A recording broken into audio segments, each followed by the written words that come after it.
Boa tarde a todos. Meu nome é Gildo Magalhães, eu coordeno o Grupo Cronos, do Centro de História da Ciência, aqui no Instituto de Estudos Avançados, e dou as boas-vindas a todos. Voltou o frio, mas temos o calor de vocês aqui conosco. E nós vamos ter uma conferência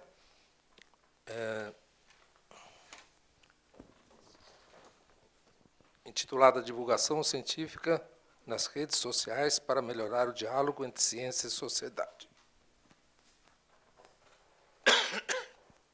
Esta conferência está sendo gravada no YouTube e também transmitida pelo IPTV, pela internet. E, ao final, nós vamos abrir o diálogo com o público e também com quem estiver nos assistindo à distância. A conferencista é a professora Germana Parata, aqui ao meu lado, que é bióloga formada na Unicamp e com mestrado e doutorado em História da Ciência, aqui na USP, e com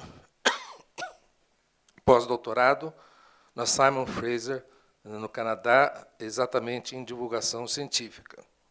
A professora Germana coordena a pós-graduação do LabJOR, Laboratório de Jornalismo Científico, lá da Unicamp. E ela tem uma vasta experiência, trabalhou com divulgação científica desde o mestrado e está com a palavra. Obrigada, Gildo, pela introdução. Boa tarde a todos os presentes. Com muito orgulho que eu estou aqui hoje para falar um pouco para vocês o que eu faço no meu dia a dia e que espero que seja um pouquinho do dia a dia também de cada um dos membros aqui presentes, das pessoas que estão nos ouvindo, que a divulgação científica seja parte cada vez mais da nossa atividade acadêmica, né? Em vez da gente deixar essa obrigação para os jornalistas apenas, né? Que a gente realmente vive um momento em que a gente precisa fortalecer, né? A atividade de divulgação cada vez mais, né? Para a gente mostrar o que a universidade pública faz, o que nós fazemos, como é que a gente usa o dinheiro público, né, sempre pensando aí em construir uma sociedade mais justa. Eu vou começar falando, quando a gente fala de rede social, a gente não pode esquecer primeiro do quadro de como é que é o uso da internet hoje no Brasil, né, e a gente tem avançado bastante, hoje chegando a 75% dos domicílios brasileiros com acesso à internet, mas a gente vê aqui no mapa do Brasil um acesso ainda bastante desigual, né? A gente vê a região sul, sudeste, com um acesso com maior velocidade, né? Com maior uma densidade maior aí no sul, e quando a gente vai subindo aí para nordeste e norte do país, esse acesso vai ficando mais desigual, né? Então, isso é muito importante a gente ter em mente para a gente também não abandonar outros tipos de comunicação. A gente ir, sim, se engajar nas redes sociais, na internet, mas a gente não pode esquecer que ainda 25% dos lares não têm acesso à internet, e que, mesmo a parte que tem acesso, tem um acesso ainda bastante frágil, né, deficitário. Mas a gente vê entre os internautas, que hoje é o ponto da minha fala aqui para vocês, 97% dos internautas faz o acesso à internet por celular, né? Então, isso também é uma outra informação importante para quando a gente estiver conversando ou fazendo programas ou divulgando o nosso trabalho acadêmico, a gente lembrar desse equipamento. E 73% dos internautas usam as redes sociais, né? Então, as redes sociais, elas ainda são vistas com muita desconfiança, muitas vezes com preconceito, né, de falar, eu já não tenho, eu não uso rede social porque só tem um monte de bobagem, ou porque as pessoas ficam só compartilhando o prato da comida, ou o gatinho que fez uma estripulia, etc., ou a viagem maravilhosa que eu vou fazer. Mas tem isso também, claro, isso é parte, né, da rede social, mas a gente tem que lembrar que é um meio poderosíssimo, né, para influenciar as pessoas, para levar informação. Muitos brasileiros já usam, já citam o Facebook como principal forma de adquirir informação. Não é nem mais o Google, é o Facebook, né? Ou o WhatsApp, como a gente sabe, que as redes sociais têm influenciado muito as eleições em várias partes do mundo. E aqui a gente tem um dado de que o brasileiro usa, em média, 9 horas e 14 minutos a internet, todos os dias. 9 horas é a média de uso da internet, dados aí do Comitê Gestor da Internet de 2018. Então, assim, é um número absolutamente expressivo. E, provavelmente, a gente for comparar isso com as horas de leitura, né, o número de livros por brasileiro, a gente certamente vai ver esse número cair. E aqui tem um outro mapa, né, esses dados foram tirados aí da dissertação de mestrado da Rafaela Velho, minha aluna de mestrado que acabou de defender, com, então, aqui a velocidade, né, da internet, da informação, que a coisa fica ainda mais grave, né? E a gente tem que lembrar também que boa parte das pessoas que têm acesso à internet pelo celular, muitas vezes é fora de um pacote de internet. Ela tem acesso no pacote dela a acessar os dados do Facebook e do WhatsApp gratuitamente, né? Isso quer dizer o quê? Quer dizer que as pessoas não podem checar uma informação para fora dessas redes sociais. Então, quando elas recebem uma informação via Facebook ou WhatsApp, elas não têm um pacote de informação, de dados, né, para checar se aquela informação é verdade ou não, mesmo que ela queira fazer essa checagem, não naquele momento. Então, a gente tem aí alguns problemas graves para lidar. E aí a gente encontra os dados do Brasil, das redes sociais mais utilizados pelos brasileiros, né, com o WhatsApp em primeiro lugar, o Facebook em segundo, com quase 60% dos usuários, o YouTube, o Instagram, que é uma das redes sociais que mais tem crescido, e o Twitter, que é uma rede que os acadêmicos no mundo desenvolvido gostam bastante, mas que, mesmo no Brasil, ele ainda é uma rede social pouco usada, embora muito interessante. E aí a gente começa a enfrentar, quando a gente fala, obviamente, de redes sociais hoje em dia e no meio acadêmico, ou não, a gente sempre bate com a questão das fake news, né, das mentiras, né. Nessa aqui um cartoon, né, mostrando que para as mentiras confortáveis tem uma demanda enorme e das verdades duras o cara está lá esperando, não tem ninguém, né? Realmente, eu lembrei de outro ditado, que é aquele ditado que as pessoas sempre falam de que a notícia ruim, né, notícia ruim chega rapidamente, né?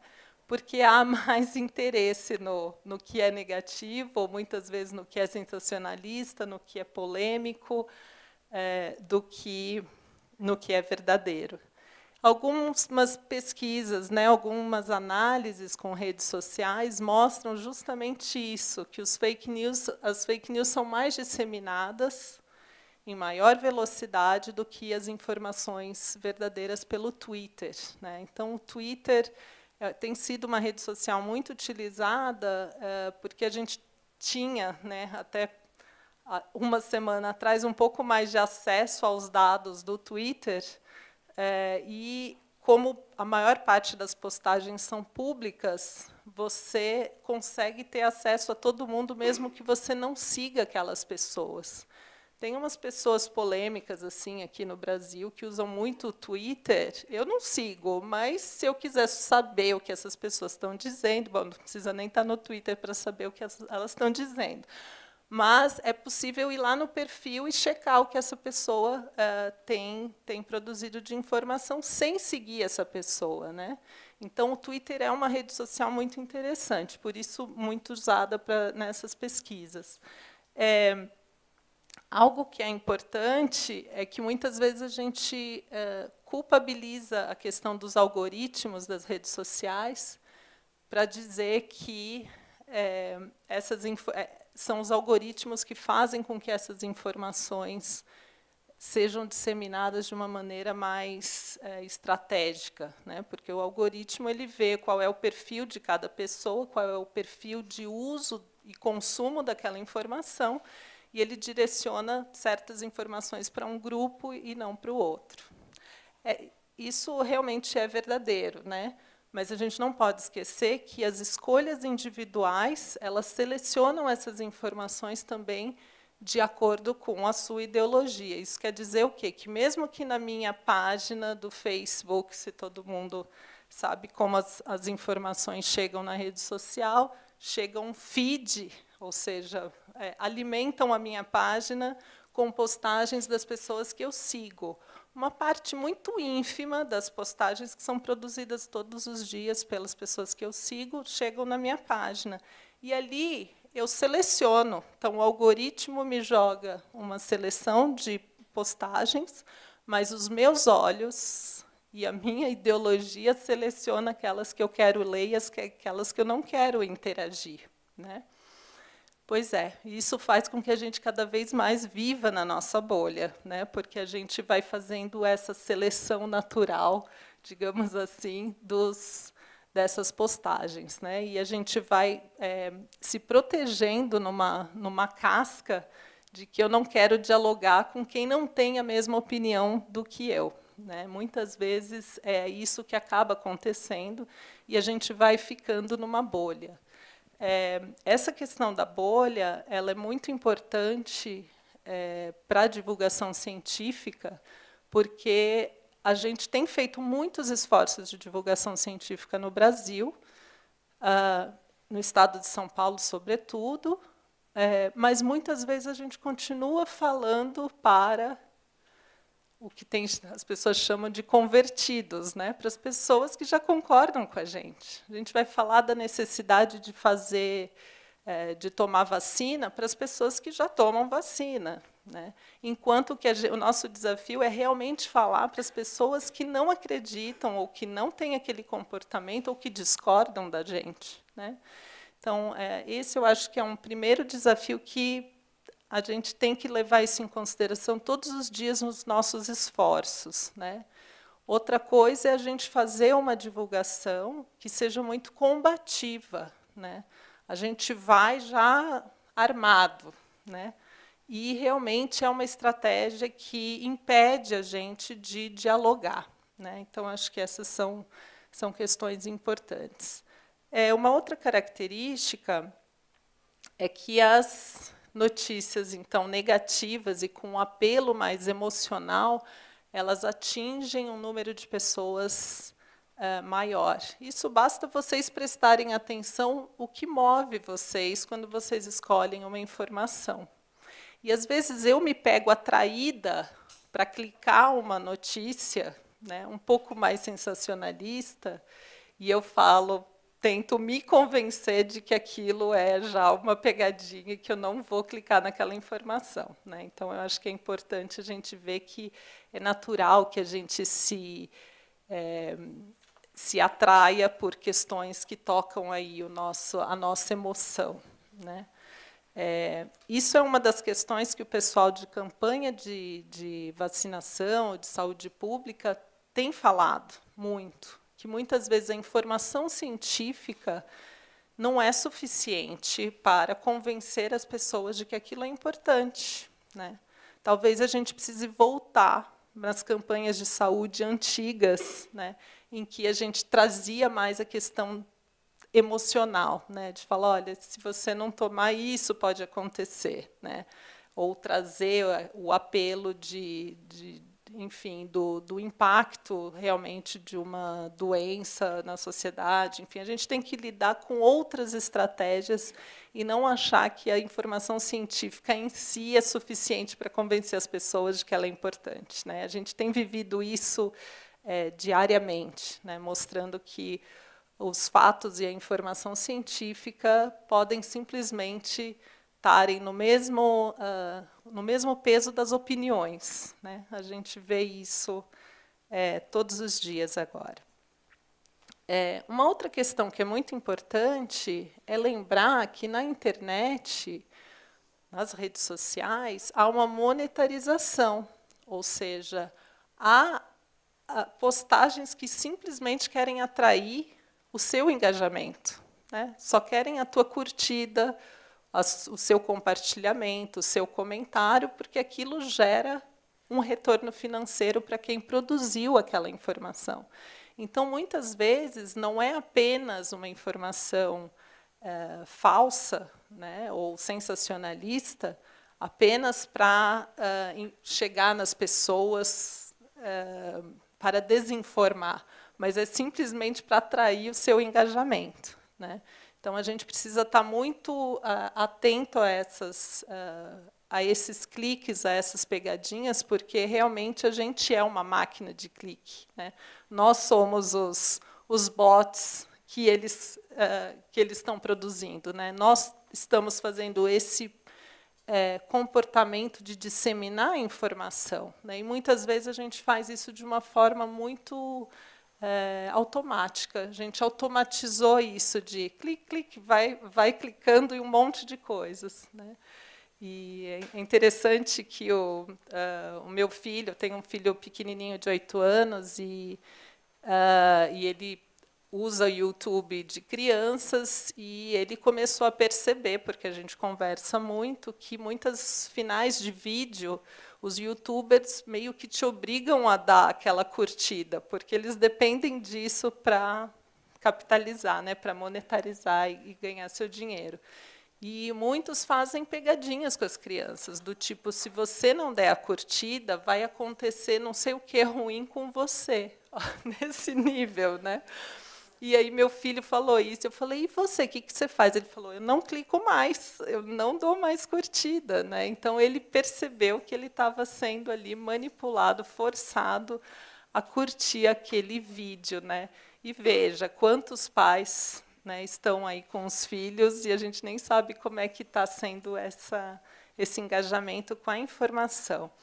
Muitas vezes eu recebo, inclusive, de colegas, né, algum manifesto para assinar. Não, porque, enfim, as pessoas contrárias a essa informação estão ganhando, né? Tem muito mais opiniões contrárias do que favoráveis. Vamos lá e vamos clicar, vamos assinar esse manifesto. E aí eu pergunto, eu vou assinar um manifesto que não vai dar em muita coisa, vou dar meus dados pessoais, né? Porque cada manifesto que a gente assina, a gente põe o nosso RG, o nosso CPF, o nosso nome, a gente acha que é por uma boa causa e, às vezes, é simplesmente para dar os nossos dados que depois vão ser, obviamente, negociados, né? Então, a gente precisa ter um pouco de cuidado nessas informações. E estava falando dos bots, então, desses perfis falsos que tem no Twitter e no Facebook e nas redes sociais em geral, pesquisas mostrando que de 9% a 15% dos perfis do Twitter são de bots, né? São de robôs, são falsos, né? Então, mostrando aí que já tem uma manipulação das redes sociais, do número de curtidas, enfim, do número de seguidores, que infla, porque quanto mais seguidores você tem, mais status e mais poder de disseminar a informação você tem, né? E no Facebook esse número está em torno de 3%. Eu até chutaria, não porque o número é menor no Facebook, mas provavelmente porque o nosso acesso aos dados do Facebook são muito mais limitados. Então, em geral, as pesquisas acabam mostrando uma desvantagem, ou como se o Facebook tivesse mais protegido disso, né? Eu acho que tem mais a ver com acesso à informação. Bom, falando de vacina, a gente está... eu estou aqui na nossa maior universidade aí da América Latina, uma das mais importantes do mundo, a USP, e a gente, às vezes, vem também com essa questão de qual é a minha responsabilidade, né, como acadêmico, em lidar com as informações que vão para a mídia, porque, muitas vezes, é muito natural ouvir pesquisadores culpabilizando a mídia pela informação ruim que chega, ou distorcida, que chega, né, nos jornais, na TV, enfim. E aqui a gente tem um caso importante, clássico, desse paper publicado na The Lancet, né, que é uma revista centenária, de grande credibilidade, né, britânica, um artigo de 1998, que todo mundo já deve ter ouvido alguma vez na vida, né, sobre a conexão que foi feita da vacina tríplice viral com o autismo, né, como se a vacina estivesse causando o autismo e que teve aí uma repercussão, acabou indo para a sociedade e teve, ou acredita-se que impactou grandemente o comportamento das pessoas não se vacinarem, com o receio da vacina começar a causar outros problemas de saúde, ao invés de proteger, né?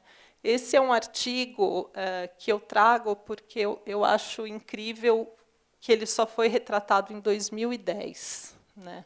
São 12 anos para uma retratação. É um tempo gigantesco, e essa é uma responsabilidade da comunidade acadêmica. Né?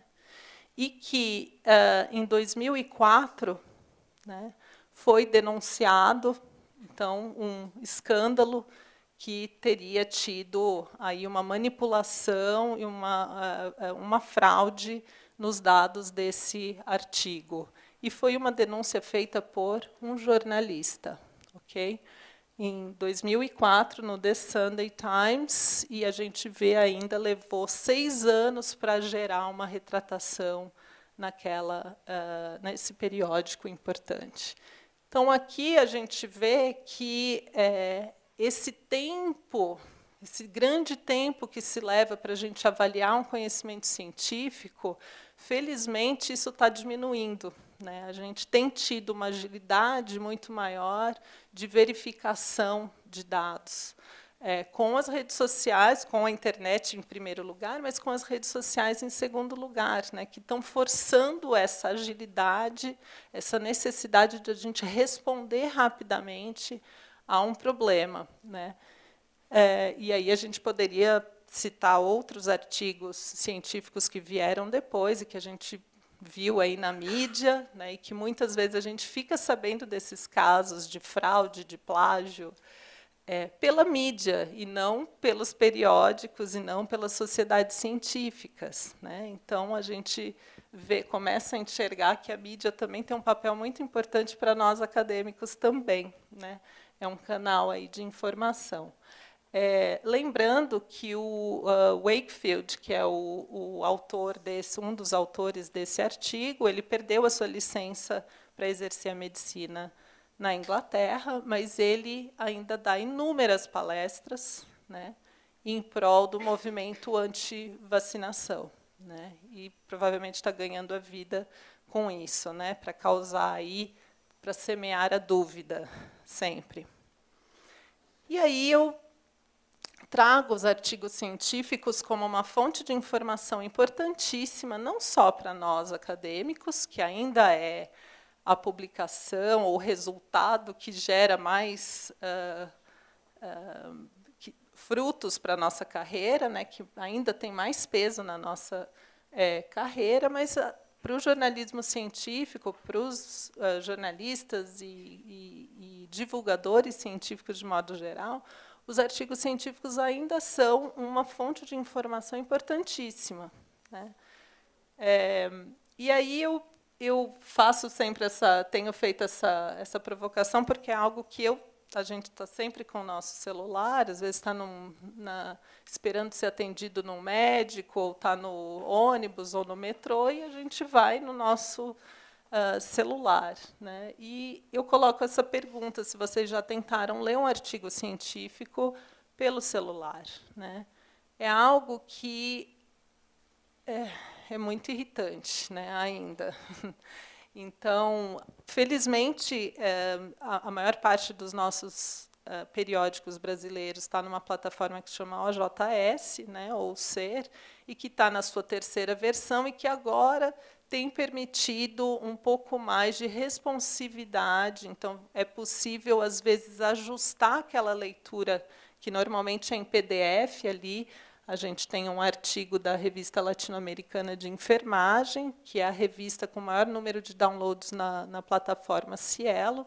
Né, só nesses últimos 12 meses, mais de 5 milhões de acessos. Então, a gente vê que os artigos científicos têm assim, um uso muito importante. Trago também a questão de que, no Brasil, a gente precisa se orgulhar, porque nossas publicações são em acesso aberto. Né? Se a gente fala em rede social, que é sobre ter relações sociais na internet, compartilhar informações, a gente precisa ter acesso a essa informação que está sendo compartilhada. Então, o fato de nossos papers, né, nossos artigos estarem em acesso aberto, significa que qualquer um pode acessar. Né?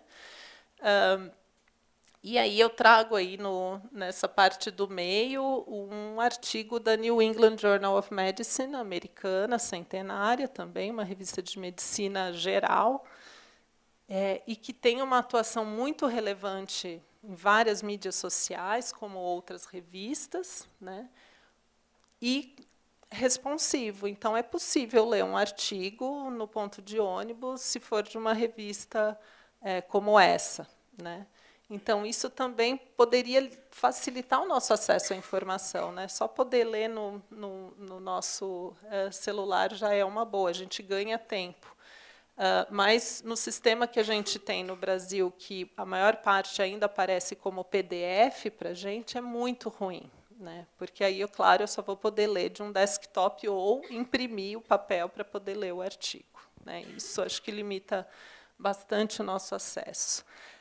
Acho importante sempre lembrar, tem um doutorado do Juan Pablo Alperin, que foi meu supervisor do pós-doutorado na Simon Fraser University, no Canadá, e o doutorado sobre justamente o Cielo, né, essa base aí de revistas científicas no Brasil e outros 14 países, e mostrando que boa parte do acesso a esses artigos é feita por não especialistas, por não acadêmicos.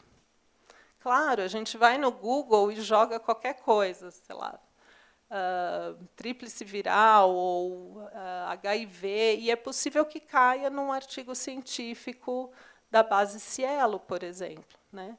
Então, isso aqui, quando a gente publica, a gente tem que saber que potencialmente pode atingir pessoas que não são acadêmicos, que não são os pares que vão me citar apenas. Né? Mas pode ser um prático da medicina. Né? Um médico que nos atende, normalmente, não é mais um acadêmico, ele não se atualiza mais por congressos, ele se atualiza na internet. Então, atingir essas pessoas também. Então, já falei aí um pouco do acesso aberto.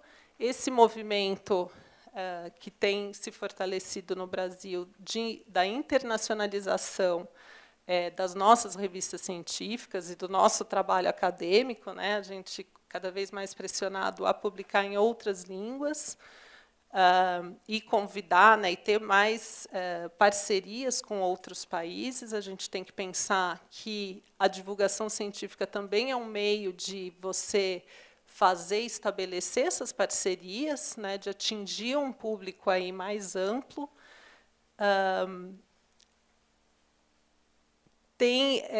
Tem crescido muito a atuação de revistas científicas brasileiras nas redes sociais. Não sei se vocês já repararam. Né?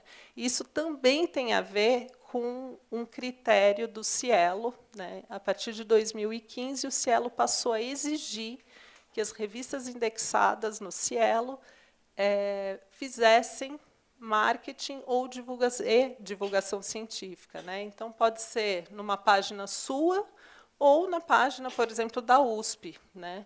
Mas você realmente ter essa atividade de se abrir e dar visibilidade para outros públicos, né, potencialmente. E eu acho que a gente sempre tem que lembrar o seguinte, porque as revistas científicas ainda são publicações muito conservadoras, digamos assim, né? As revistas fizeram, os periódicos científicos surgiram em 1665, e digamos que até depois de 350 anos que foram celebrados no Royal Society em 2015, a gente tinha visto mudanças mais ou menos estruturais nessas revistas, mas, sobretudo, com a forma estava conservadinha, né, nesses séculos todos.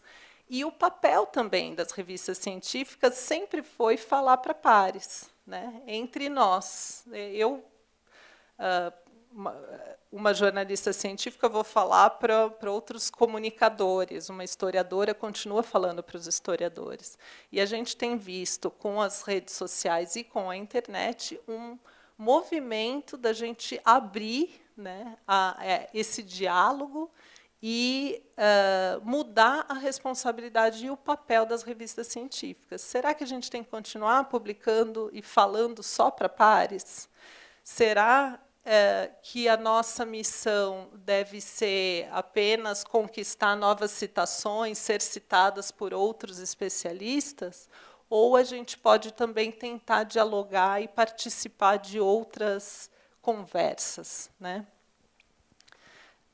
Aqui eu coloco esse último ponto, que a estabilidade, né, o apoio institucional e os investimentos são fundamentais para fazer atividade de divulgação científica, né?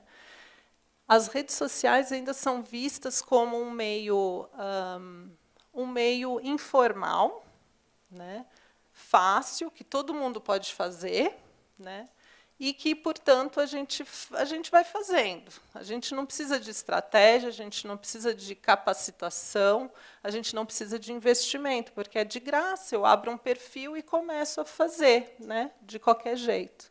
E eu acho que esse movimento, a gente já percebeu que ele não é suficiente, né?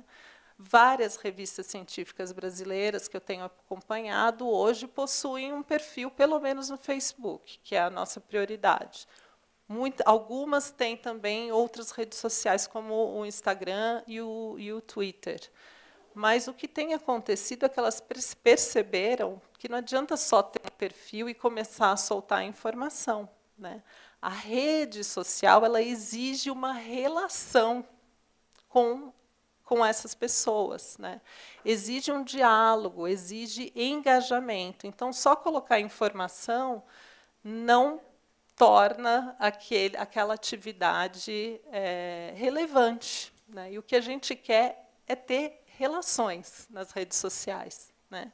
Então, eu acho que isso é importante, porque eu já tenho visto revistas que tinham um número de seguidores expressivo, né, e que pararam de fazer atividade nas redes sociais.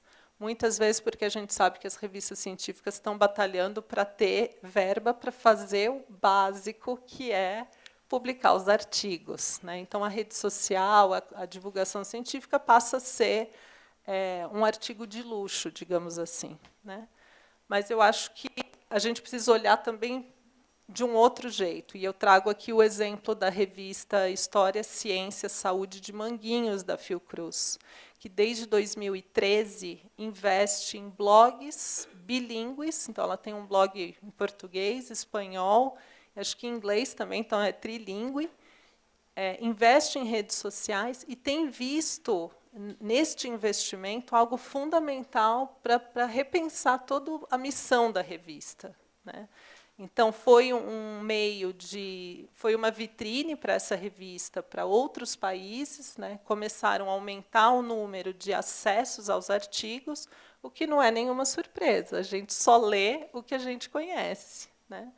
Então, os historiadores talvez já conheçam a revista de Manguinhos, mas por que não um sociólogo, um antropólogo, um físico, um químico, uma professora do ensino fundamental ou médio, um farmacêutico, ou qualquer brasileiro pode se interessar também por essa revista? E as redes sociais têm permitido isso para a revista de Manguinhos. Mas a revista de Manguinhos é muito... tem uma vantagem, enfim, enorme, que é o apoio institucional, né? É uma revista que tem uma equipe super competente, tem 2 jornalistas na equipe. Quantas revistas podem ter 2 jornalistas na equipe que fazem um trabalho primoroso de divulgação, né? Então, a gente está falando de um caso assim, um ponto fora da curva, né? Que seria o nosso mundo ideal. Então, eu trago aqui alguns perfis de revistas brasileiras. Então, tem aí o indexador, o Cielo, tem o portal de periódicos da Federal de Santa Catarina, e o K significa 1000. Então, a gente vê aí a revista da USP, a Revista Brasileira de Educação Física e Esporte, com mais de 10.000 seguidores. A gente está falando de uma publicação que é muito acadêmica, de uma área específica, mas com 10.000 pessoas já seguindo essa página, né? Tem a revista de medicina aqui da USP também, com 21.000 seguidores no Facebook. Então, temos aí o Cadernos Pagu, da Unicamp, sobre gênero, com 17.000, o Cielo, com 22.000. Então, a gente vê que assim, há demanda para isso, e um esforço dessas publicações de estarem em redes sociais. E embaixo, claro, eu também trago para a gente olhar como é que é o número de seguidores de revistas internacionais de prestígio, né, como a Nature, a PLOS, a Lancet e a Cell, aí mostrando a Nature com 917.000 seguidores, quase chegando à casa de 1 milhão. Isso no Facebook, a gente não estou nem falando ainda do Twitter, mas essas revistas continuam investindo muito também no Facebook, né? São revistas que entendem que este é, sim, o papel da revista científica, não é só falar para acadêmicos. Outras iniciativas dessas revistas de prestígio, né, a Lancet, New England, Nature, JAMA, né, o Journal of the American Medical Association, com vídeos voltados para um público em geral, onde eles podem mostrar resultados de artigos, mas de uma maneira mais lúdica, né, uma maneira mais amigável para um público mais amplo, né. E aí, claro, a gente está falando de área de saúde, a área de maior interesse público, né? Hoje, se a gente estiver doente, ou conhecer alguém que está doente, ou tem um sintoma e a gente não sabe o que é, ou o médico indica um medicamento e a gente acha que o médico não está certo, a gente vai aonde? No Google, joga aquele nome e, de repente, a gente cai num artigo científico falando de alguma particularidade daquela doença ou daquele tratamento. Então, eles sabem dessa importância e dessa busca, né? Então, esses vídeos são muito interessantes, não tem tantas visualizações quanto a gente imaginaria, mas são vídeos de alta qualidade e são bastante curtos. Aqui, trazendo o exemplo da revista de história que eu mencionei para vocês, a gente fez um projeto que era justamente de trabalhar com os editores científicos a importância de fazer a divulgação científica, financiado pela FAPESP. E aqui a gente tem, nas barrinhas azuis, qual foi o acesso do artigo quando a gente fez um trabalho de divulgação científica. E as barrinhas em laranja é a média de acesso nos demais meses, onde não houve a divulgação científica, né? Então, Tem duas exceções, 3 exceções, mas, no geral, quando a gente faz um trabalho de divulgação científica, aumenta o acesso àquele artigo. Isso é meio óbvio, né? Mas acho que é importante da gente mencionar. É como se a gente imaginasse um livro, né, que todo mundo aqui que já escreveu um capítulo de livro, ou participou de uma editoração de um material como esse, sabe o trabalho que dá a gente fazer um livro, editar, fazer todo o material, que é um pouco o que os editores de revistas científicas fazem também, né? Mas, quando o livro fica pronto, tem todo um auê para fazer o lançamento daquele livro, né? Vai para a mídia, faz a resenha, faz um lançamento, faz uma noite de autógrafos, enfim, tem todo um esforço para que aquele livro seja conhecido, né? E, nas nossas revistas científicas, normalmente o que a gente faz é, quando está pronto o número, você manda, né, manda para o indexador, ou faz o XML, que é um arquivo para leitura do texto, manda para o Cielo, por exemplo, ou para algum banco, e já começa a cuidar do próximo número. A gente não faz o lançamento desse número, né? Então, como é que a gente espera que esse número seja conhecido? Normalmente, porque a gente espera, é importante o suficiente, se é importante, as pessoas vão achar aquilo. Não é bem assim que as coisas acontecem, nesse mar de informações que a gente tem na internet hoje, né? Então, a divulgação científica, a gente poderia falar, vamos falar de marketing, quando tem um propósito bem desse lançamento, divulgação científica completamente diferente, ou deveria ser completamente diferente, mas a gente pode fazer esforços de divulgar esses números como autores, como editores, como partes de uma universidade que tem um material riquíssimo, de levar esse conhecimento para outros estratos sociais. E aí, falando disso, eu trago um pouquinho dessa questão da altimetria, né? A altimetria, para quem não ouviu falar, são umas métricas, métodos de medir como é que artigos científicos ou documentos científicos estão sendo consumidos ou lidos, né, pelo público em geral. Tem várias empresas que hoje produzem esses dados, né, que são chamados de métricas alternativas, aquelas tradicionais que mediam só a importância ou o impacto de um artigo científico no meio de tantos outros, né? Como é que a gente começa a localizar qual é o artigo importante ou não, com várias críticas nisso. Mas a altimetria ela traz um elemento muito interessante, que é para a gente olhar, será que não existem outros impactos, outros usos, outras leituras daquele artigo que as pessoas estão publicando, né, e que sejam socialmente relevantes? Então, a altimetria da empresa Altimetric, que é britânica, ela traz esse símbolo aí, que é um donut, que eles chamam, uma rosca, que quanto mais colorida, quer dizer que ela está sendo, esse material está sendo usado em várias redes, plataformas sociais, né, digitais. Então, por exemplo, documentos do Ministério ou da Organização Mundial de Saúde, ou, enfim, notícias, blogs, Twitter, Facebook, Wikipedia. Então, lembrando que a Wikipedia, hoje, é a nossa enciclopédia, acho que a maior enciclopédia que a gente já conseguiu construir.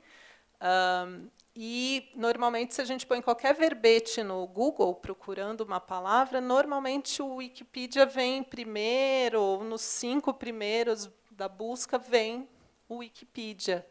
Então, mostrando, por exemplo, se a gente pensa numa doença como o Zika, né, o Zika vírus, que era uma doença desconhecida da maior parte dos brasileiros em 2015, quando a gente começou a ter os primeiros surtos, em 2016, quando se tornou uma emergência mundial, né, as pessoas não tinham a menor ideia do que era Zika, e elas provavelmente procuraram no Google, né, e já tinha um verbete sobre isso. E os verbetes, eles levam em conta a literatura científica, né? Então, se eu publiquei um artigo sobre os primeiros sintomas do Zika. E eu não vou mais me preocupar se ele só foi citado por alguns pares, né? Mas se ele, de repente, foi usado como referência num verbete do Wikipedia, a gente está falando aí de milhões de acessos a essa informação, né? Então, a gente começa a ver que a informação científica ela pode ter outros usos e, portanto, outros impactos na sociedade. Aqui um exemplo de um artigo científico publicado só por autores brasileiros, na Lancet Global Health, que é uma revista de acesso aberto, né? Talvez vocês se lembrem desse artigo, porque saiu em todos os lugares, que era a relação da amamentação com a inteligência, né? Um artigo que teve um material de divulgação, então foi estrategicamente escolhido para ser divulgado, porque tinha um interesse público mundial enorme. E aqui, talvez esteja um pouquinho diferente disso, talvez umas 4 unidades diferentes, mas esse dado é atual. Ele gerou esse número, que é o número de altimetria, né, esse indicador, uma rosca completamente colorida, então é o mundo ideal, né, que ele tenha sido divulgado amplamente. Só que a gente vê em cima esse outro símbolo é de um outro provedor de dados de altimetria. A altimetria ainda não consegue dar os mesmos dados. Cada um mede esses dados de uma maneira um pouco diferente, né? Mas a gente vê que, olha, tem pelo menos 69 notícias que mencionaram esse artigo científico, 23 blogs, quase 1000 tweets, quase 300 postagens no Facebook, lembrando que isso é bem baixo, provavelmente com o que aconteceu, porque só tem os dados das postagens públicas. O que eu mando para o meu colega e para minha mãe, para minha tia, não está registrado aqui, né? E mais uma informação de que ele só registra a informação compartilhada se tiver o link do artigo. Então, a próxima vez que vocês forem divulgar o artigo científico de vocês, lembrem sempre de ter ali um link desse artigo, ou DOI do artigo, para realmente a gente conseguir rastrear como é que foi a disseminação desse artigo. Então, nos dá aí um quadro bem interessante, que muitos já têm usado esse tipo de dado para relatórios, né, para mostrar, olha, ainda não foi citado, mas nas redes sociais teve uma repercussão desse tipo, né? Até porque os indicadores tradicionais, a gente precisa de muito tempo, né, pelo menos 2 anos, para conseguir produzir dados, né? E rede social, as coisas são mais rápidas, imediatas, e a gente consegue ter uma ideia de como essa informação está sendo usada. Então, só para vocês verem aqui, voltando, o Brasil, era um artigo só de autores brasileiros, o Brasil aparece com muito pouca interação, como se ele não tivesse sido divulgado aqui no Brasil, né? Ainda tem alguns problemas, né, nessa ferramenta da altimetria. Claro, se os indicadores tradicionais que têm mais de 60 anos, a gente continua falando de vários problemas, né? A altimetria que tem menos de 10 anos vai ter algumas coisas ainda para ajustar. Mas aqui eu trouxe algumas notícias que eu consegui rastrear, que falaram sobre esse estudo, né, dos brasileiros. Então, mostrando que realmente teve uma repercussão, fora a televisão, que não está aqui, né, fora o rádio, que não está aqui. Então, a gente consegue minimamente saber se aquele trabalho científico conseguiu sair dos muros da academia e ir para a sociedade. Acho que isso é interessante. Aqui eu trago um estudo, uma análise que a gente fez, né? Eu sou uma das autoras do trabalho, justamente para saber como é que foi na época do Zika vírus, em que as pessoas não tinham acesso a nenhuma informação, nem os cientistas tinham ainda tanta informação científica, os tomadores de decisão, os práticos, os médicos e a população. como é que foi a divulgação do Zika vírus nesses primeiros meses aí de 2016. E aqui a gente tem nesse gráfico uma publicação só falando do número de artigos que que já foram publicados. Então, quando há a subida, a gente está em 2016 e 2017, há um boom na publicação desses artigos sobre Zika vírus. E nos interessava aqui, a gente está vendo várias revistas científicas e de divulgação e revistas de variedades falando sobre o tema, todo mundo falou sobre o tema. E a gente foi fazer um estudo para saber um pouco como é que esses artigos foram disseminados nas redes sociais, no Facebook e no Twitter, e em que língua. Nos interessava saber essa questão de em que língua as postagens sobre esses artigos científicos estavam sendo disseminadas, né? Então, essas duas barras maiores que tem aí do lado esquerdo, né, a gente vê a disseminação no Twitter, né? O Twitter é o azul claro, então a gente tem um pico da disseminação via Twitter em inglês, então mostrando que o Twitter, a divulgação no Twitter, sobretudo, ela foi feita em inglês, né? Isso é um traço, realmente, a gente vê que ele é uma rede mais internacional, se você quiser falar com pares de outros países, né? E no Facebook, o uso do inglês foi muito menor, né?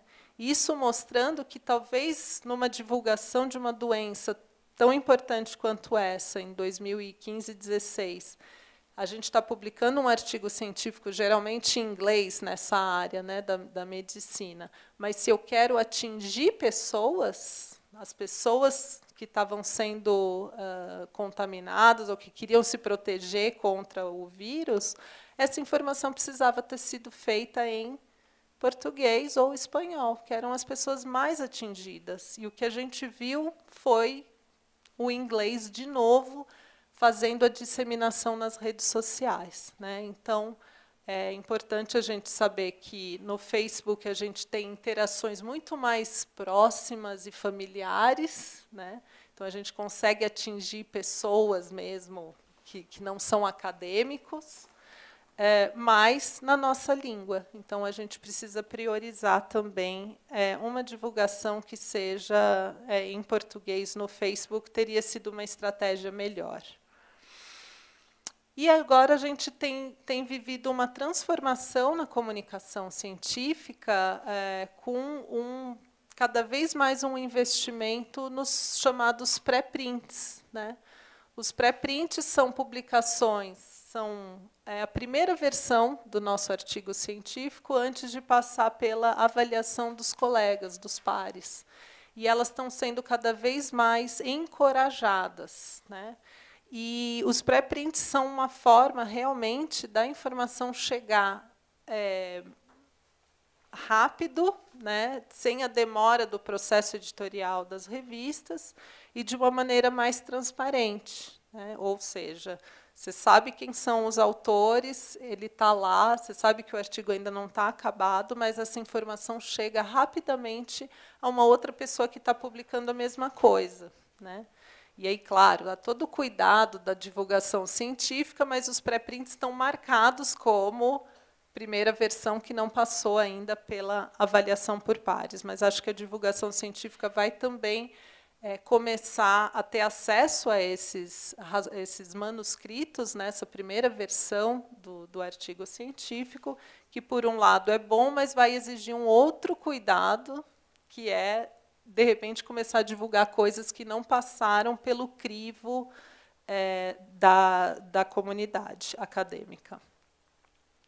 A gente fez um questionário para pesquisadores da Unicamp e da Federal de Alagoas, em 2017 e 2018, para saber um pouco como é que eles usavam as redes sociais, porque me interessava saber se o Twitter era tão popular assim quanto é no exterior. A gente já sabia de antemão que não era, mas a gente precisava de dados, né, não adianta ter opinião, a gente precisa de dados, né, números para comprovar e o que a gente estava que era a nossa hipótese. E realmente entre Unicamp e Federal de Alagoas, que tem um perfil muito parecido de uso, o Twitter é usado de maneira profissional, ou seja, para fazer debates acadêmicos, por 8% só dos nossos entrevistados, né?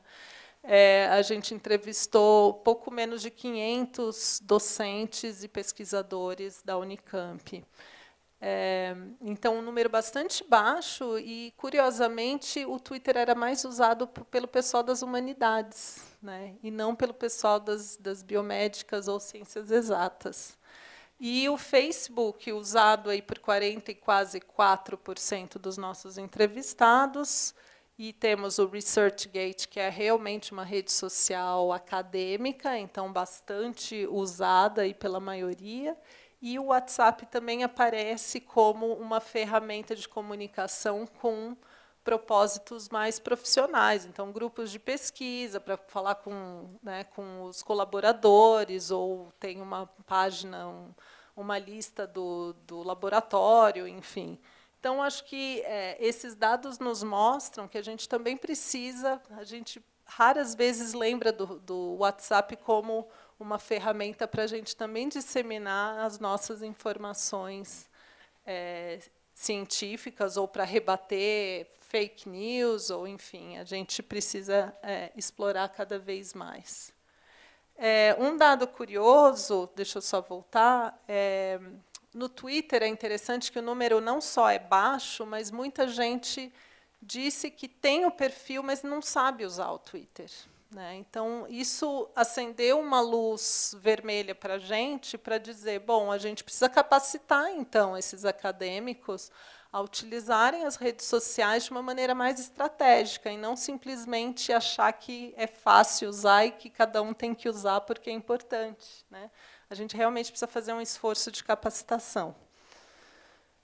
Algumas das razões para usar as redes sociais entre esses acadêmicos consultados estão aí na nossa coluna da esquerda, né, que é chamar atenção para temas relevantes, engajar o público sobre ciência, aumentar o letramento científico, então a compreensão realmente de questões que envolvem ciência e tecnologia, promover a confiança na ciência, né, atrair jovens para a carreira, estabelecer. Então, tem várias motivações diferentes que levam esses acadêmicos a usarem a rede social de maneira mais profissional, né? Na literatura, ainda há outras razões não mencionadas pelos nossos entrevistados, que é, por exemplo, dizer que você começa a ter acesso a oportunidades de financiamento, de bolsas, de emprego, né? Você pode promover, então, o seu paper, disseminar, divulgar o seu material que você está publicando, e, enfim, informação sobre política científica, que eu acho que isso talvez seja um dos temas que a gente mais tem utilizado as redes sociais atualmente, né, para falar aí, enfim, de cortes de recursos para a CNPq, né, para a universidade pública, para a educação. Então, acho que tem provocado também um movimento de engajamento, das pessoas estarem mais engajadas com a política científica e não ficar mais à parte disso, promoção de eventos científicos e se atualizar sobre literatura, né? O Twitter é uma ferramenta que é muito bacana para você ficar sabendo de papers atuais sem você ter que ir nos repositórios ou no indexador para fazer essa descoberta, né? E isso é muito interessante. A gente tem que lembrar que as redes sociais são filtros, elas servem de filtros de informação.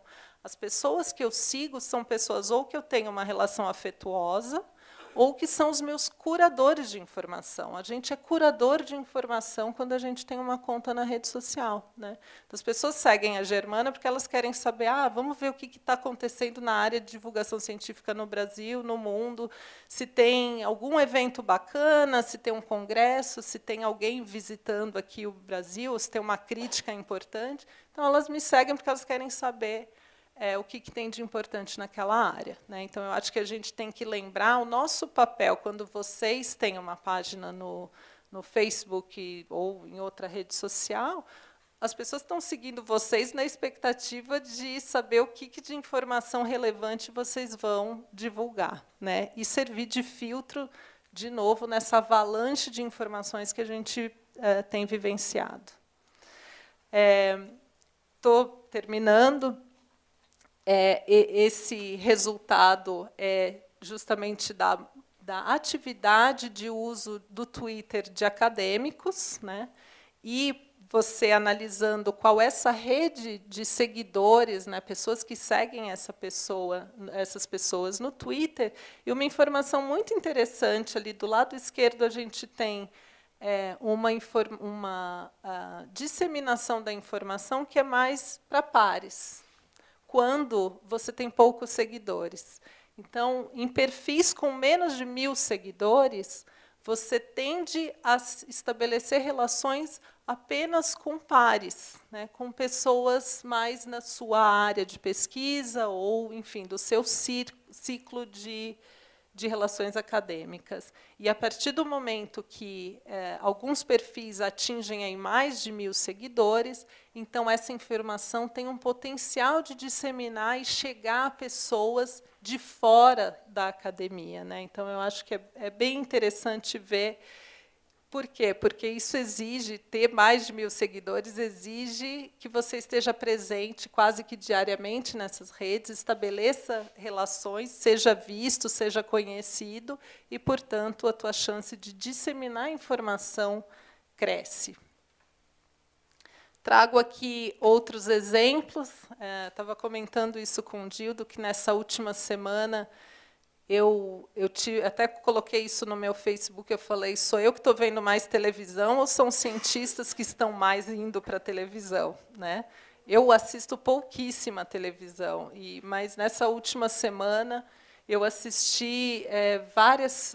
Eu só coloquei aqui o Carlos Nobre, mas eu assisti o Paulo Artacho, eu assisti o Marcelo Gleiser, eu assisti o Galvão, claro, nosso ex-diretor do INPE, que foi exonerado, mas que estava lá. Então, assim, apesar de tudo, a gente tem vivido um momento, claro, de muito descrédito às nossas instituições públicas, né, de pesquisa, de ensino, da informação científica, do conhecimento científico, um desprestígio, né, do trabalho científico. Mas, do outro lado, se a gente precisa ter óculos, né, Ray-Ban cor-de-rosa de Poliana, na área de divulgação, a gente tem visto um boom de interesse, né, da academia para esse tema. Então, eu trago aqui, né, o programa que eu já participei do Ciência Aberta da FAPESP, que está nas redes sociais.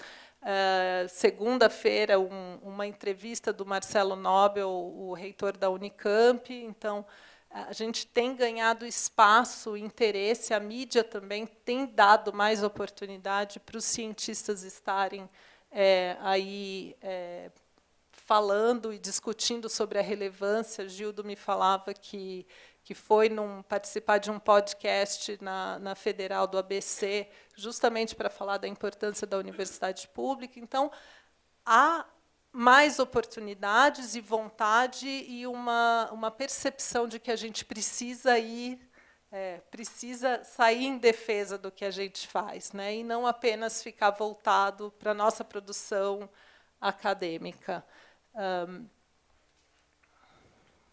E, por último, acho que esse é meu último slide, eu trago algumas iniciativas aí quando a gente coloca a palavra ciência no YouTube, que é a segunda rede social mais acessada pelos brasileiros, a gente coloca aí alguns divulgadores científicos que têm conseguido, olha só, esse primeiro vídeo, 37 mil visualizações, não é tanto, mas certamente é muito mais do que qualquer número de download de trabalhos nossos aí nas redes sociais, na internet.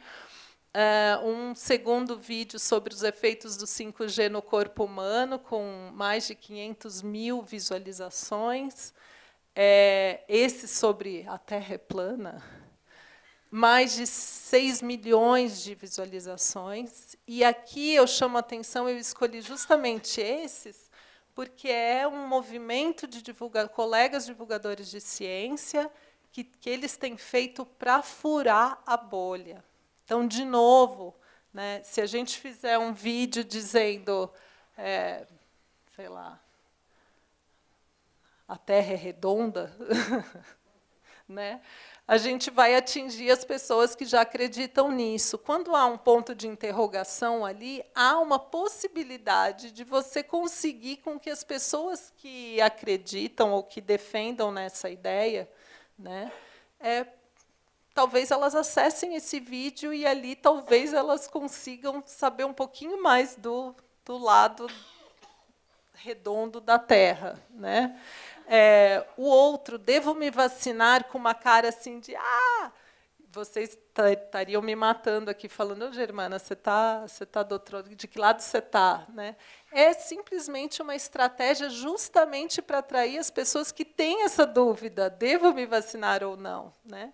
E ali você tem toda uma defesa para a vacinação. Então, a gente precisa pensar em estratégias, tanto de fazer parcerias com esses influenciadores, ou seja, esses divulgadores que têm essa capacidade realmente de ter uma visibilidade e um engajamento nas redes sociais. Eu acho que eles são importantíssimos, eles têm um mérito que a gente precisa reconhecer. E também essas estratégias de furar a bolha e atingir pessoas que não são os convertidos, né? Tem várias coisas, eu vou colocar aqui todos o que podemos fazer. Então, facilitar o acesso às informações científicas, a gente já falou, nossos artigos são em acesso aberto, mas eles precisam ser acessíveis, né, na linguagem, na forma, e acho que a divulgação científica nos ajuda nisso. Engajar e capacitar a comunidade acadêmica para a divulgação, eu acho que é importante a gente também dar mais ferramentas para que vocês consigam fazer isso de uma maneira mais efetiva e menos amadora. E esse terceiro ponto, para mim, é muito importante, que é valorizar a atividade de divulgação científica como parte da nossa carreira. Todo mundo precisa fazer divulgação científica? Eu até acho que sim, mas, ok, a resposta pode ser não. Você pode continuar fazendo a sua pesquisa e não fazer divulgação científica. Mas aqueles que fazem, e fazem muito bem, eles deveriam ser valorizados por isso, né? Isso poderia ter um outro peso na sua carreira do que tem hoje, que é simplesmente falar, uau, é um trabalho voluntário, parabéns, não vai valer, não muda nada na sua vida, na sua carreira, mas poderia valer, né? Romper as bolhas e dialogar, capacitar, então, os jovens, acho que tanto os nossos alunos quanto os nossos jovens mesmo do ensino básico, né, fundamental 1 e 2, sobre fontes de informação, sobre como as informações chegam até a gente e como é que eu decido se ela tem credibilidade ou não, né? Investir em canais de checagem de informações. Eu tenho visto o Ministério da Saúde, a Fiocruz e vários outros instituições investindo em isso é fake news e isso daqui não é verdade, a informação verdadeira é essa. Eu acho que a gente precisa começar a fazer mais isso e profissionalizar, está escrito errado, a divulgação nas redes sociais, né? De novo, a gente deixar de olhar as redes sociais como algo amador, né? No campo político, já se olha com muita seriedade as redes sociais, porque elas realmente impactam, né, a forma com que a gente se comunica. Então, é isso. Coloco aqui o meu obrigada numa imagem de um projeto de inteligência artificial do Canadá, que foi divulgada pela revista Exame. e que, para mim, simboliza um pouco as possibilidades da rede social, de que, se a gente continuar falando para pares nas redes sociais, a gente vai ficar assim, só um grupinho restrito, achando que a gente está na rede social e deixando de usar esse potencial enorme de comunicação. Obrigada.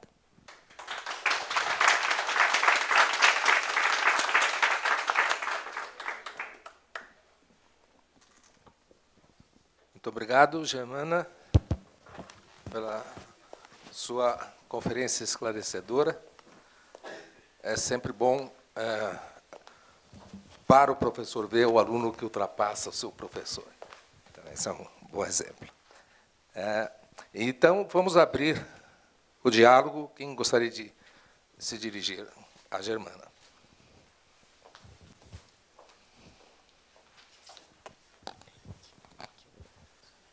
Boa tarde, meu nome é Henrique, eu sou graduando aqui da História da USP. Atualmente eu acabei de começar um IC que trata de YouTube com o professor Gildo. Então, sua palestra foi muito informativa e eu agradeço muito que você proporcionou muitas informações valiosíssimas para o trabalho. E eu queria fazer que eu pensei durante sua palestra sobre uma indagação de uma palestra que teve que eu assisti pelo YouTube com o Yuval Harari, o cara que escreveu o Sapiens. E ele colocou uma indagação muito interessante que eu queria ouvir suas reflexões sobre, que ele fala que a gente paga muito dinheiro em entretenimento, em coisas que não são tão necessárias, mas a gente se recusa a pagar por informação. Eu queria saber sua posição com relação a isso. Por que as pessoas, no mundo atual, têm essa resistência a pagar, por exemplo, informação de qualidade ou informação científica, estudada, e se permitem pagar por exemplo, entretenimento, como Netflix ou outras formas de entretenimento? Fantástico, muito boa colocação. Acho que é exatamente isso que acontece se a gente prestar atenção no nosso comportamento, a gente tende a fazer exatamente isso. Eu, como jornalista, eu obviamente tenho cada vez mais feito o movimento contrário, de não, eu quero ter acesso a uma informação relevante e com certa autonomia, né, que seja mídia alternativa de qualidade. Para existir, a gente precisa financiar, somos nós que temos que financiar, né, e acho que a gente foge cada vez mais de se informar.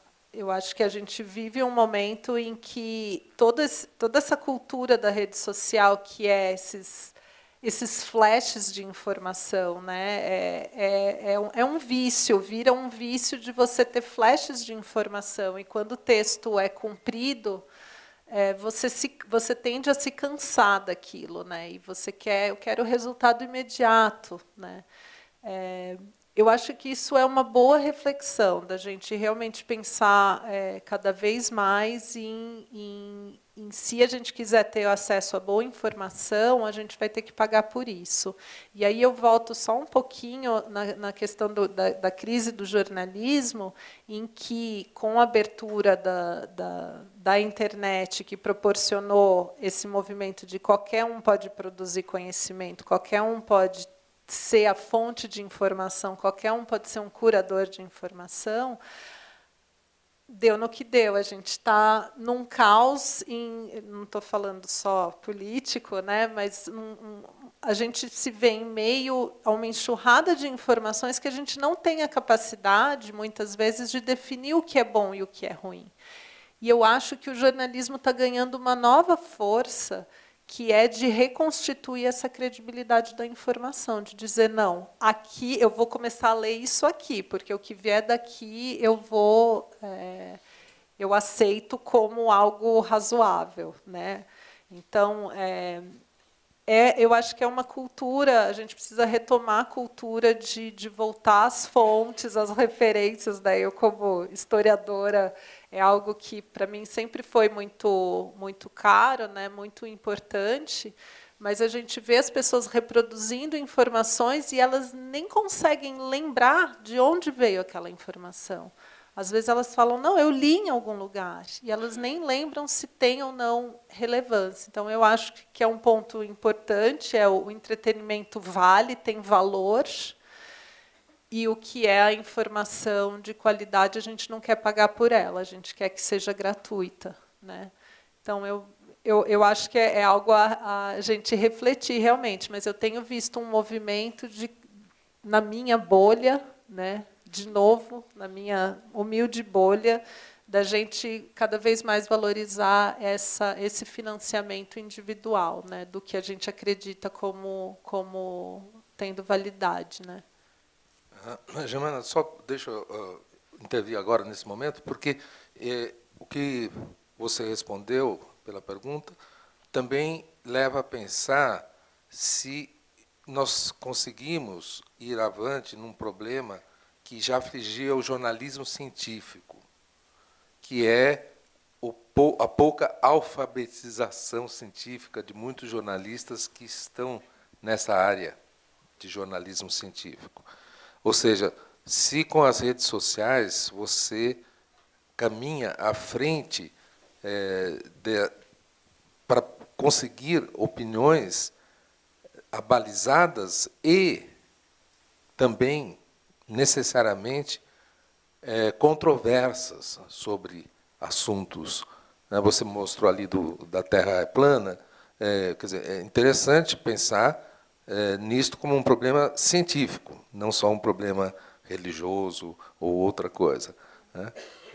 Então, a minha pergunta é essa: será que o jornalismo científico vai também se aproveitar desta virada para as redes sociais? Eu sou suspeita para falar, Gildo, porque eu acho que a gente já avançou muito na questão da formação desses jornalistas científicos. O problema é que os jornais estão acabando com as sessões de ciência, né? A gente viu uma redução desse espaço para a ciência mais, né, para uma cobertura mais especializada, eu acho que realmente é por isso que esse esforço de engajamento da própria academia, um esforço de acadêmicos de uma forma geral, é fundamental, porque os jornalistas científicos, com o quadro que a gente vê hoje, né, se a gente pegar essas bobagens, né, de terra plana, que para mim não precisava nem estar falando isso aqui, mas o movimento antivacina, tem outras coisas que eu acho que tem alguma consequência realmente importante na sociedade. A gente não vence isso sozinho com informação, porque mesmo que tenham jornalistas qualificados, eu acho que a gente tem muitos jornalistas qualificados no Brasil, as pessoas selecionam a informação, e se eu quero e se eu não quero. A Folha eu não quero assinar, então não vou acessar, então vou esperar alguém me mandar por WhatsApp ou por outra questão. Então, sozinhos, nós somos muito poucos. Se não tiver um esforço coletivo e de engajamento da própria academia, a gente já perdeu essa batalha, porque quando a gente começa a olhar como é que o outro lado está organizado, eu não estou nem falando de controvérsia, estou falando de pseudociência mesmo, né? Estou falando de fake news, que tem consequências muito graves. É um lado que está muito fortalecido, né? E que usam os bots. Então, é algo que é profissional, né? Que tem investimento. E a gente continua agindo de uma maneira amadora, esperando que, por ser importante, as pessoas vão atrás. Não, se a gente não fizer realmente um investimento e ter um exército, né, junto com os divulgadores, para nos ajudar a combater, como recentemente o professor Paulo Artacho, o professor Alexander Turra, aqui da USP, organizaram aí um coletivo de cientistas para começar a ter um engajamento maior para rebater certas, né, críticas e opiniões, para ir para a batalha, para ir para a divulgação científica. Se a gente não tiver isso, somos muito poucos, apesar de já sermos muitos, né? A gente, só no LabJOR, a gente já formou mais de 350 jornalistas científicos. Não é pouca coisa, né? E se a gente juntar com os outros cursos que temos, né, na Fiocruz, na Federal de São Carlos e com tantas outras iniciativas na Federal da Bahia, enfim, em Minas Gerais, o lado negro da força é muito maior, né? Ele é muito mais profissional e organizado. Okay. Professora Lia, depois ali. Bom, Lia Queiroz do Amaral, eu sou professora titular sênior do Instituto de Física da USP, no mesmo departamento do Paulo Artacho, do Galvão, essa turma. Então, eu vou ter duas perguntas. Eu vou primeiro fazer uma e deixar a segunda para depois, para não ficar muito tempo. O que eu gostaria de relatar é que eu sou pesquisadora a vida inteira. E eu gostei muito de ver aqueles boots com aquelas filas e o cara do lado da resposta dura sem ninguém. Eu sou do tipo que só me interessa a resposta dura. Então, é uma bolha do eu sozinho. Porque quem realmente quer a resposta dura, você acaba sendo uma crítica de tudo e as pessoas te detestam, é evidente. Então, é muito difícil. Então, eu trabalhei o grosso da minha pesquisa em pesquisa básica, começando da física mais dura e indo devagarzinho na direção da interdisciplinar. E hoje eu estou na fronteira, física, química e biologia. E, algum tempo atrás, eu diria uns 20 anos atrás, eu tive problemas sérios com jornalistas. E é isso que eu gostaria de relatar, porque, de certa forma, vai na direção do comentário que foi feito. Eu caí nisso quando eu tentei mostrar o que eu estava fazendo. E aí eu caí num embate que teve naquela época entre jornalismo científico e divulgação científica. Os jornalistas achavam que eles tinham o direito de criticar tudo que os cientistas fazem, sem saber nada do assunto. E aí houve uma reação muito dura dos cientistas de se fecharem. Não queriam mais dar entrevista nem nada. Por quê? Porque o jornalista queria usar aquela informação como se fosse uma fonte, que ele manipula do jeito que ele quer. Então, aconteceu comigo. De primeiro vinha uma revista, me pediu uma entrevista, eu fiquei toda animada, falei, mas eu disse, eu quero ver o que vocês vão publicar antes. Falei, nada sem me mostrar antes. Quando me mostraram antes, e eu quis dar palpite, eu tive que dizer, não publiquem, não autorizo colocarem meu nome nessa matéria. E eu comecei a ver que isso existia com todos os cientistas. Por quê? Porque o cientista trabalha uma década, pelo menos, para montar uma ideia, não menos do que isso, com profundidade. Realmente toma um tempo incrível você se formar. Vem um jornalista que recebeu uma pauta para dar uma informação com prazo de tempo brutal, e ele, na verdade, quer conseguir a informação para adaptar ao que ele já decidiu que vai escrever. Isso aconteceu tanto que os cientistas todos se fecharam. Foi um momento em que houve quase que uma guerra entre os cientistas e os jornalistas. Escapava quem? O Glaser, que é o cientista. Então, nós passamos a aceitar apenas o jornalismo de quem é cientista, porque não era possível a falta de respeito que os jornalistas tinham com os cientistas. Achava que podia usar a fonte do jeito que lhe aprovesse, como é uma prerrogativa do cientista, usar as suas coisas. O jornalista tem a ideia de que ele pode ocultar a fonte e fazer o que quiser com o conteúdo. Tudo bem. Mas, se você coloca o nome da pessoa e você está usando a pessoa para um certo argumento, isso é uma barbaridade. É uma falta de respeito brutal. E os jornalistas não aceitavam mostrar para o cientista que matéria que ia sair. Então, o que eu quero dizer é isso. Uma fonte que é citada, ela tem que concordar com o que está sendo dito antes da publicação. E isso vem muito a calhar com toda essa bagunça que está acontecendo agora. Quer dizer, o cara usa uma fonte, eventualmente ilegal, ou não dá satisfação direta para aquela fonte, ou é secreta, e constitucionalmente pode fazer isso. E você tem que brigar depois na justiça para mostrar que o cara é um mau caráter. Isso criou um problema seríssimo entre os cientistas e os jornalistas. Eu tive esse problema há mais de 20 anos atrás. Aí eu fiquei na minha. Falei, não me interessa. Mas aí eu voltei a entrar no problema de divulgação ligado com o ensino, porque eu fui me envolver num projeto grande de curso de atualização para professores da rede pública. E eu caí, sem querer, numa ideia de divulgação, porque eu falei, não dá para eles entrarem no conteúdo que eu tenho. Eu tenho que encontrar uma maneira de expor que eles entendam. Eu vou parar por aqui.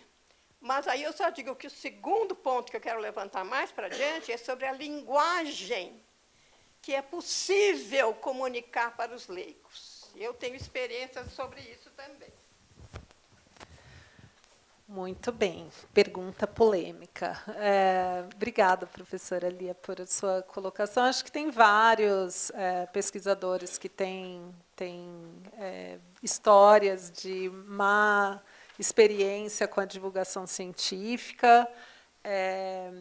No Brasil, nosso curso de especialização vai completar 20 anos esse ano, então, você está falando de 20 anos. Eu acho que hoje a gente tem um quadro muito melhor, né? E eu acho que isso tem a ver, claro, como o professor Gildo colocou, com a formação do jornalista, né? A gente só consegue ter um trânsito melhor com várias áreas do conhecimento, porque o jornalista científico ele também tem que divulgar áreas distintas, ele não está só divulgando a biologia ou só a física, a gente tenta fazer uma divulgação ampla. Eu acho que isso mudou muito para melhor a relação de cientista com jornalista, sobretudo no estado de São Paulo. A FAPESP tem um programa de bolsa que chama Mídia Ciência, que é uma bolsa para executar projetos de divulgação científica, né, com um orientador jornalístico e um orientador científico. Então, os cientistas, os grupos que participam desse projeto, eles também mudam a sua percepção sobre qual é o mecanismo, né, quais são os métodos para fazer uma divulgação científica, o que ele precisa, como é que ele se engaja, como é que às vezes o jornalista não tem tempo, ele tem que saiu alguma coisa importante, ele tem 2 dias, 1 dia para publicar. E isso não vai mudar, né? O jornalismo ele ocorre dessa maneira, né? Eu acho que muitos cientistas, sabendo disso, também mudaram o seu jeito de se relacionar com os jornalistas. Acho que o nosso curso é interessante porque a gente tem metade da turma com formação científica e metade com a formação em comunicação e jornalismo. E, às vezes, tem uns grandes debates calorosos, porque um precisa entender também as limitações do outro, né?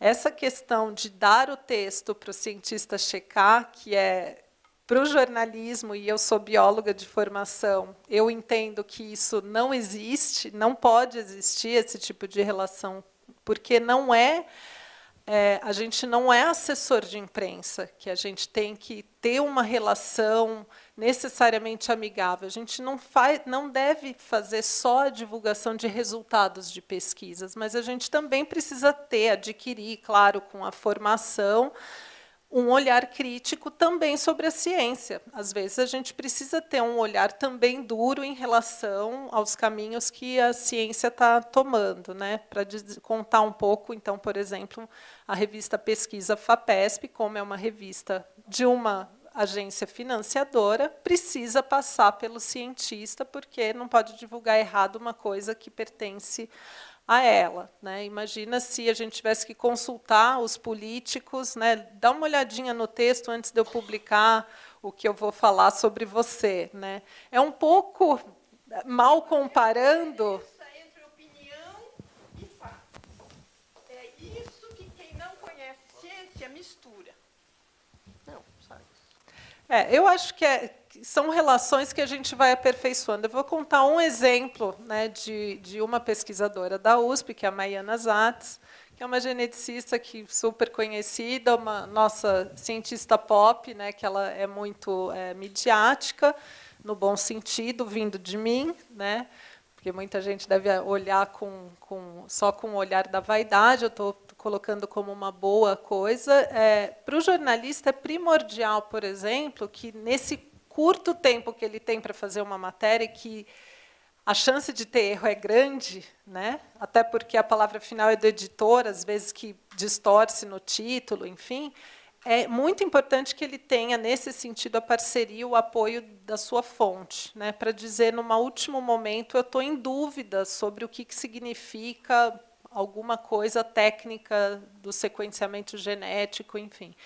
Então, você ter a oportunidade de trocar com a tua fonte, mesmo que seja de última hora, para checagem de informação, é importantíssimo, né? A Maiana Zatz, ela costuma dar o celular dela para os jornalistas. Então, se sair um paper muito importante numa revista aí de prestígio e vai sair amanhã e eu preciso de uma aspas de alguém brasileiro, de um cientista brasileiro, a Maiana Zatz é uma pessoa que está disponível. Então, às vezes, ela está toda hora na mídia, não é porque só tem ela na área que é especialista em clonagem, células-tronco, mas ela é a mais disponível. Então, estar disponível faz diferença, né?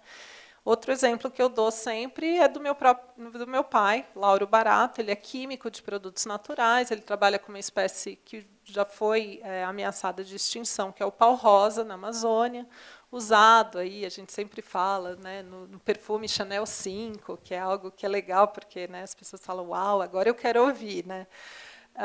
E meu pai trabalhou a vida inteira assim, com produtos naturais, com algumas décadas, né, com pau-rosa. E o que ele faz? Ele tem um material básico, né, sobre o que é óleo essencial, o que é linalol, qual é o perfil da indústria de cosmético no Brasil, onde estão os produtos naturais. Ele faz um trabalho que é para minimizar erros para o jornalista. Então, nesse sentido, ele também ajuda o jornalista a ter acesso às informações relevantes, porque senão o que o jornalista vai fazer? Vai jogar no Google. O que é linalol? Pum, joga lá. O que é óleos essenciais? E aí é o filtro dele que vai decidir o que serve e o que não serve. Para questões, enfim, da física, eu divulguei, eu fiz uma matéria em homenagem ao César Lattes, né, quando ele faleceu, para a Scientific American do Brasil. Eu entendia muito pouco sobre as partículas, né, que ele trabalhava, sobre o meson pi, etc. Eu tive 4 dias para me inteirar de todo o trabalho da vida do César Lattes, porque senão eu ia perder o timing para falar sobre o César Lattes. Né? Então, existem essas situações e a gente tem que se adaptar a elas. E eu tive as fontes, né, e era bem um fim de semana. Procurar cientista no fim de semana não é. Olha, procurar durante a semana já é difícil. Fim de semana é mais difícil. E a gente encontrou as fontes que nos deram todo o apoio. Né? E, nesse sentido, a gente precisava ter uma precisão para explicar melhor, né, as descobertas do César Lattes. Então, nesse sentido, eu pedi, não que ele editasse a matéria inteira, mas alguns trechos que, para mim, eram cruciais. Eu queria saber se a informação científica estava certinha naquele pedaço. E eu passei para ele. Porque, se eu mandasse o texto todo, digamos que outra fonte de informação seja um grupo concorrente do dele. O cientista não vai querer que aquele grupo concorrente tenha mais espaço na minha matéria do que ele. E não é porque o jornalista acha que eles são melhores, mas, de repente, a fala dele foi muito melhor do que a desse grupo. E eu vou priorizar isso para o meu público. Né? Então, tem algumas questões que eu acho que têm a ver com o estranhamento dos mundos, de um e de outro, mas que uma boa formação, não só dos jornalistas, mas a boa formação do próprio cientista, de saber a importância do trabalho do divulgador, eu acho que minimiza um pouco esses problemas. Okay. Nós temos espaço para mais 2 perguntas, uma aqui e outra que chegou pela internet. Então, vamos primeiro.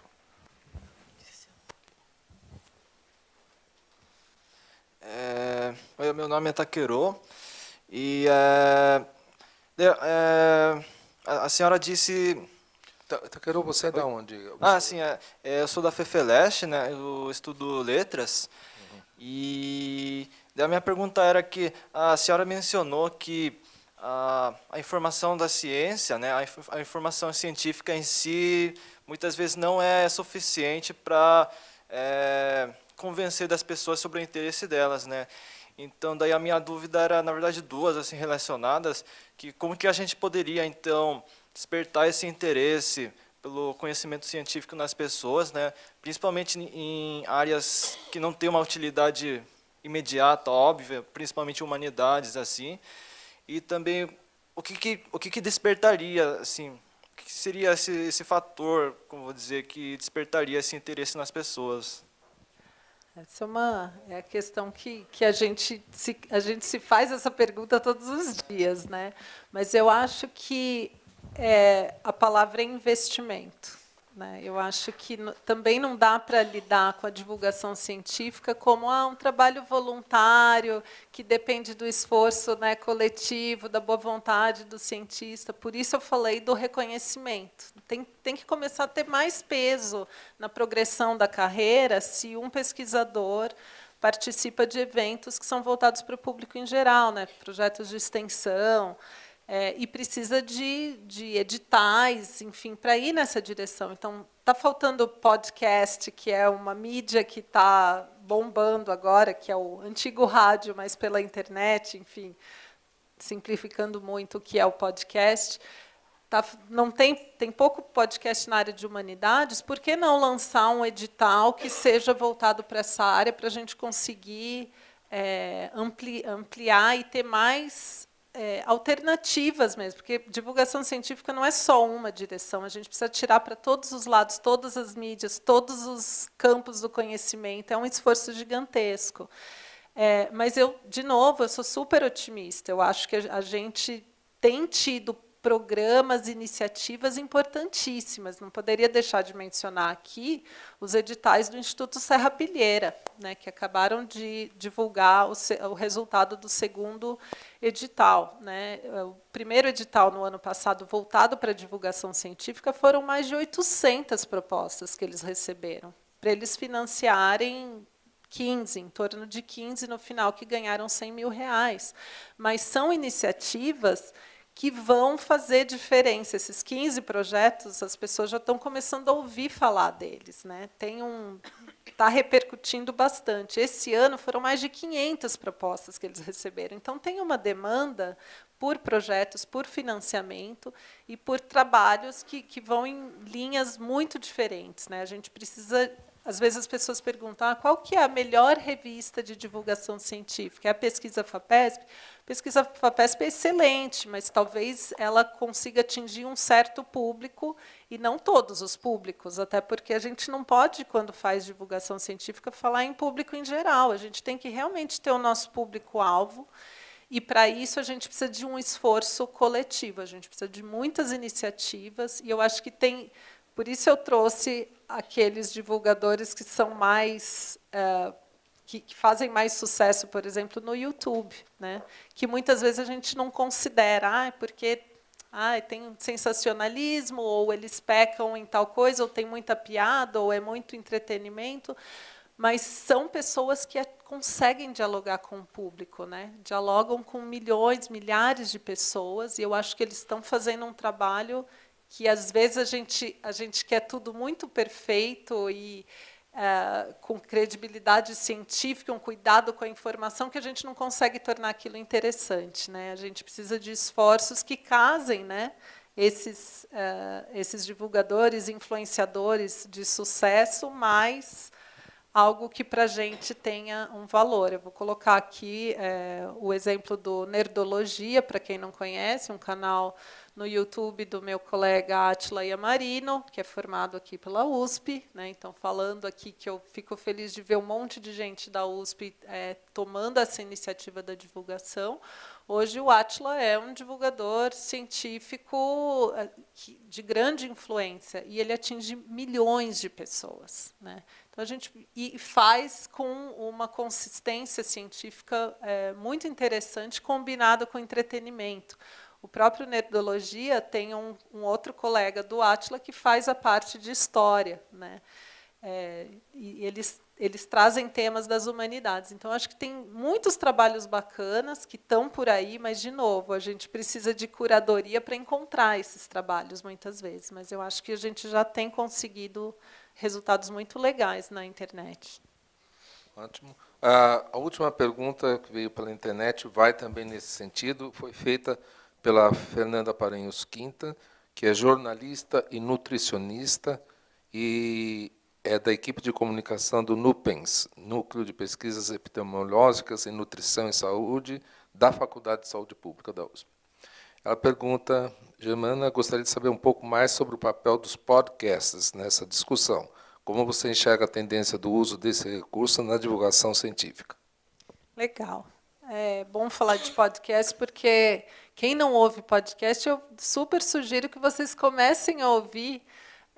Eu vim de Campinas dirigindo, né, 1h30, ficar ouvindo rádio, as mesmas músicas, ou a CBN, ou chega, eu quero ouvir podcast. Então, eu coloco no meu celular, no Spotify, né, um aplicativo de música, e que também tem podcast, e coloco ali e começo a descobrir tesouros, né? Só jogando palavras-chave, a gente começa a ouvir um, ouvir dois. Eu acho, né, respondendo, indo nessa direção, os podcasts estão no momento de fermentação, né, de riqueza. A gente tem ido muito para essa direção, tem muitas produções interessantes na linha dos podcasts, porque é uma mídia que você põe um fone e você consegue fazer outras coisas enquanto você ouve. O vídeo, você tem que estar no vídeo, né? Você tem que estar parado olhando um vídeo para receber aquela informação. O podcast, você pode estar andando de bicicleta, passeando, ou num elevador, ou numa sala de espera de consulta médica, que às vezes leva 2 horas, ou no trânsito em São Paulo. Olha, São Paulo, como é bom para ouvir podcast. Tem trânsito para caramba, né?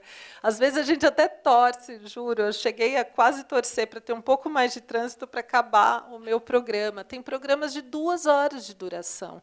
Então, não é que... É interessante porque o podcast tem feito o que os textos não estão conseguindo mais fazer, né? Que é ter a atenção da pessoa durante, de repente, uma leitura de 20 minutos de um texto longo, você consegue ter aquela mesma informação por áudio, né? E tem trabalhos belíssimos em que você entra dentro da história, né? Porque ele te traz a imagem sonora, né?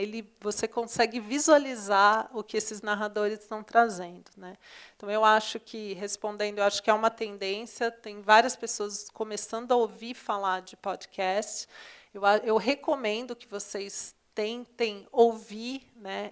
Vai além do esforço do rádio. Eu já vou fazer um jabá das nossas ex-alunas do Labjor, que é o 37 Graus, que é maravilhoso. Eu sou super fã das meninas.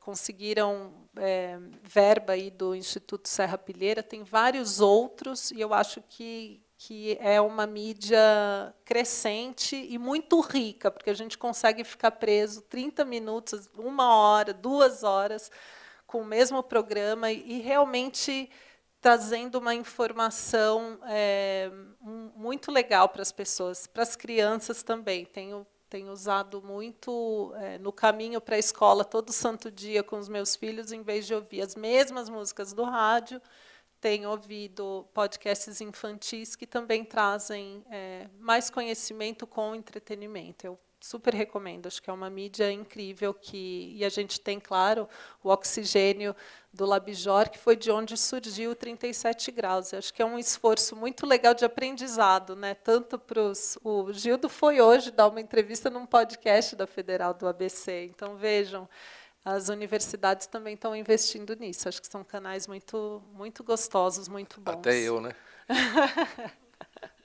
Até você. Acho que é isso, gente. Muito obrigado, então. Obrigada.